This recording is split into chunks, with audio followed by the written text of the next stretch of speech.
everyone, I am Councilmember Johnson. Welcome to Council Chat. Today I am with Vice Mayor Hoheisel.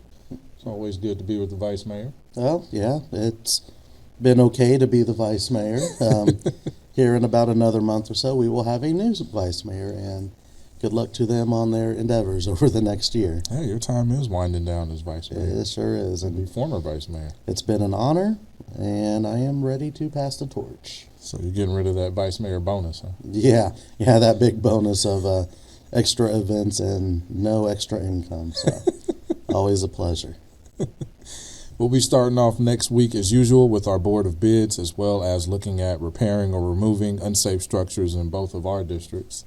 Hopefully we'll see one success story at least, and we'll see who shows up for the other ones. Yeah, it's we've talked about this before. This is always one of the most difficult things we can do because we don't want to take away people's property, but we have to balance that with the safety and health of the neighborhood. So we'll take a look and see how far along any of these projects are and take the appropriate action afterwards. Yep.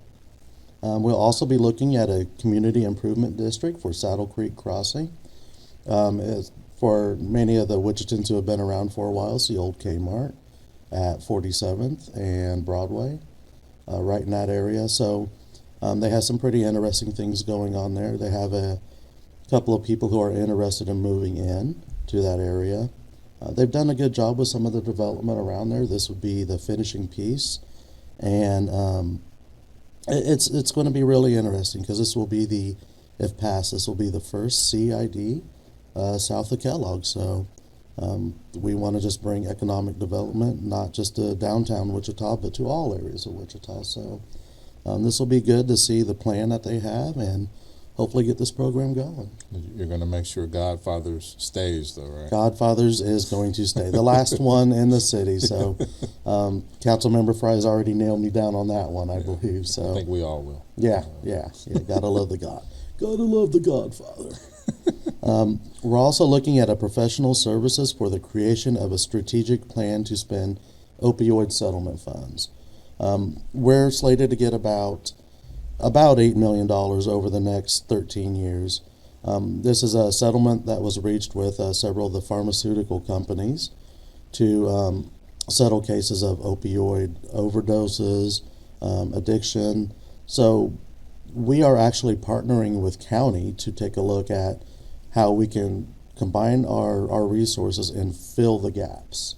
And this company that we have through a selection process picked out, they're going to take a look at it, an all-inclusive look around the city, around the area, around the county, and see what would be the best way to spend the settlement money, which I believe would be combined about $15 million over the next 13 years. So this is obviously one of the biggest scourges that we have in our community right now.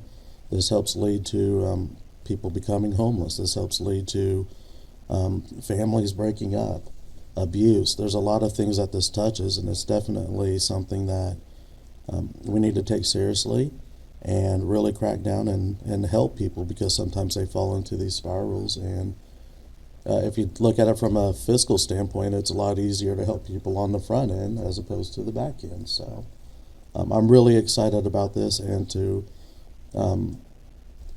let council and the city kind of see what the group that we have coming in, how qualified they are, and just the direction that they're going to take us in. Yeah, that's awesome. I'm excited about that as well. Appreciate your work on that. It's one of our biggest challenges. We'll also be looking at fire apparatus replacement and renewing a contract for Axon for body cameras for law enforcement. That's really exciting because this is the technology, again, if approved, that would allow for the body camera to come on when you remove your taser or gun from the holster or hit the lights on the police car, so we can get a full view of what's going on with our officers and make sure that we can kind of get as much information as possible, because that's a challenge sometimes. And it's to help protect all involved. Yep. 99% of the time or more, it's a completely legitimate, completely professional interaction between our police force and the public. So we want to protect our guys. We want to protect the public. We want to know what's going on during some of these incidents. And I believe there's a gun holster trigger Yep. to where if you pull your gun, it automatically begins Comes on. recording. Yep. Some new body cameras that will be worn on the chest as opposed to the head, and a couple of other things. So it'll be a pretty interesting presentation. I encourage people who are interested in this to, if not watch it live, go back and check it out later and have some of your questions answered. Yep, I agree. We'll also be amending our ARPA distribution for the Women's Network and a new agreement with the Wichita Foundation. The Women's Network, formerly the Wichita Women's Initiative Network, has requested a timeline extension and slight scope modification, and the ARPA committee recommends entering into a sub-recipient agreement with the Wichita Foundation in the amount of $315,000 to administer a program to provide beneficiary payments up to $25,000 per entity to nonprofits with less than $500,000 in annual operating budget. You said it all. We'll also be looking at establishing a committee for overnaming of George Washington Boulevard. This is an honorary thing that we do. We had a request from the Kansas Aviation Museum, which is in my district. They've had a director, I think he's been there maybe 2 years now, Ben Sacita. He's done a great job as far as getting the museum, updating it, putting some new exhibits in there. I know they had the Women in Aviation exhibit recently, the Black Aviators exhibit. So I think this is, they want to overname it as Air Capital Boulevard. Again, an honorary title, so it's not, we're not doing away with George Washington. Right. But this will also help bring a little bit more attention to the area, put a couple of signs out there. If you're not familiar, the Aviation Museum is the old Wichita Airport, and it's just nestled neatly right next to McConnell Air Force Base, a little bit off of the beaten path there. So any attention they can get as far as directing traffic that way, I think is the best for the city and for the museum. And anyone who's an aviation nerd like me, Like you, yes. The museum is a great place to go park and watch the KC-46 land and take off and all the cool stuff over there. So They have a lot of great things, a new education center, the Young Eagles or the Young Aviators program for kids who are needing some daycare or whatnot. So yeah, plenty to go and check out sometime here in the next couple of months. Yep, and like you said, Ben's been doing a great job. Great. So excited about that. Also, some exciting news. We will be officially accepting a $100,000 grant for the Robert Thurman Field at McAdams Park through the Dick's Sporting Goods Foundation and the local Initiative Support Corporation. Can't say enough how awesome our staff is. You know, we do a lot as council members to try to work through the CIP for upgrading facilities, but our Parks and Rec team has just continued to look for grants to improve facilities. They've done quite a bit of work at McAdams and throughout the city, but it's exciting to see when their hard work pays off, and we just have to vote yes on it to accept it. But they did all the work to get these funds continually for all of our facilities. So that's money that's not coming out of the CIP. It's just additional money coming in for improvement. So definitely appreciative to our team about that. We'll also be considering improvements to 17th Street from I-35 to Hillside and the intersection at 37th and Ridge. If anyone has been down 17th Street between Hillside and 135, that's the next place to do some work, get the stormwater work done. All of that's going to happen. It's something I've been hearing about from residents for a while, so I'm glad to see that coming along. It's going to look good, and we continue to talk about what those bike lanes will look like. I actually had a meeting this morning about that, so hoping to get some form of protected bike lanes so that those who ride bikes feel a little safer on the road next to vehicles. Yeah. I mean, obviously it's been a while since I've ridden a bicycle, but you definitely want to make sure that we take care of all of our residents who are using the streets for whatever reason. So I look forward to hearing that presentation as well. It's a full agenda. It is. I mean, what is it, 14 items, and then 2 or 3 of the unfinished business items, and I think the consent agenda is almost 30 items long. So they've really been pushing us the last month as far as filling up the agenda here. Yep. We'll also be looking at our lead and copper rule revisions through the EPA, and ensuring that we continue to be ahead of lead abatement. We've been looking at stuff like this and proactively removing lead from our pipe system since the 90s. So we're aware of kind of the dangers that are out there, and we're just making sure that we do our due diligence to provide safe, quality drinking water to our community. So this will be part of it as well. And finally, we'll be approving a commitment of Home Investment Partnership Program funding allocations to provide subsidies for affordable housing projects. Obviously, this is a big need in our community right now. We've been working over the last couple of years as far as streamlining the process for some people to build homes, looking at additional benefits to offer people. What can we do to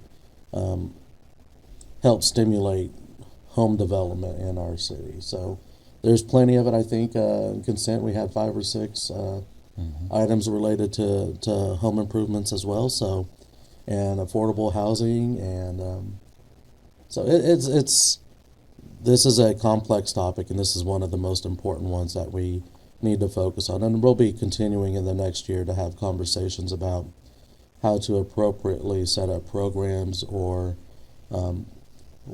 funding aspects, or how we can help build affordable housing in our city. Not just big homes on the edge of the city, but things that people like you and I, or our friends and family that we come from in our community, can actually move into and utilize. So this will be another part of that conversation.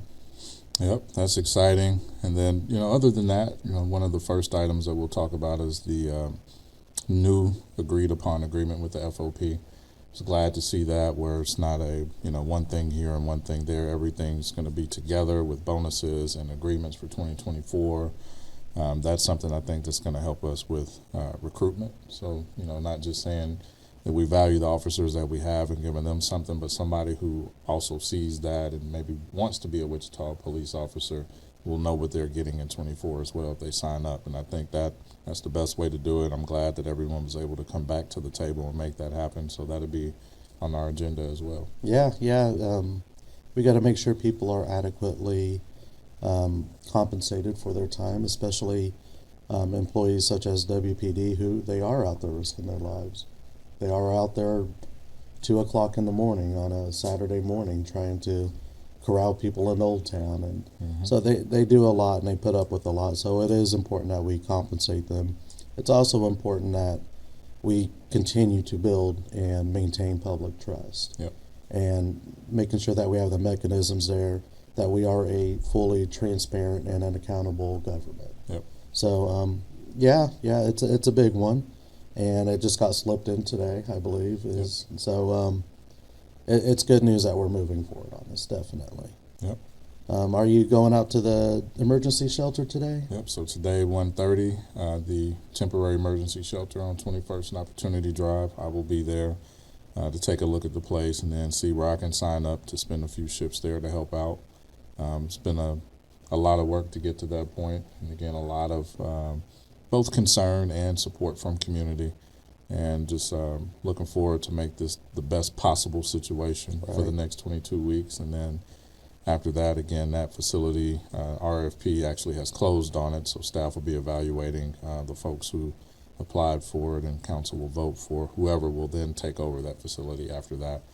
I don't believe any of them were an emergency shelter, so people don't have to worry about that. But I'll be on that tour today. Are you going?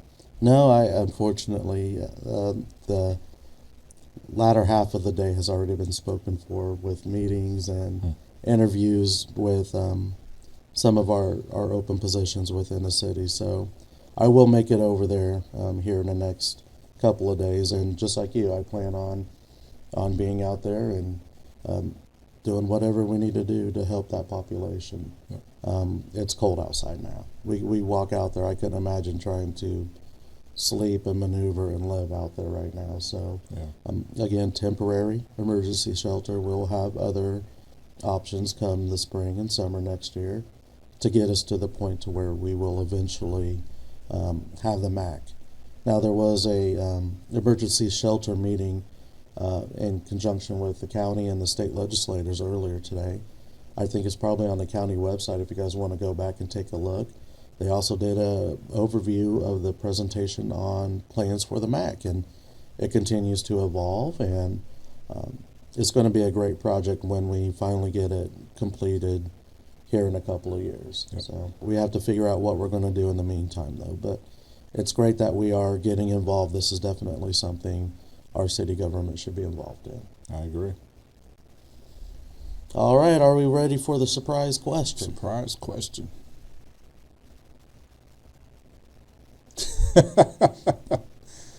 I don't know. Probably the second one. Yeah, the first one, I can already feel it choking me up here. If the draft had an Adam's apple, you think that would be above the Adam's apple or below? Or Yeah, I got to go with the second one. I'd say it's more stylish anyways. How about not wear a bow tie? Put a bolo on. we don't need to be too formal around here with the animals we have running around, right? Yeah. Hey, your team won last night, the Cowboys. This is fake news, Wichita.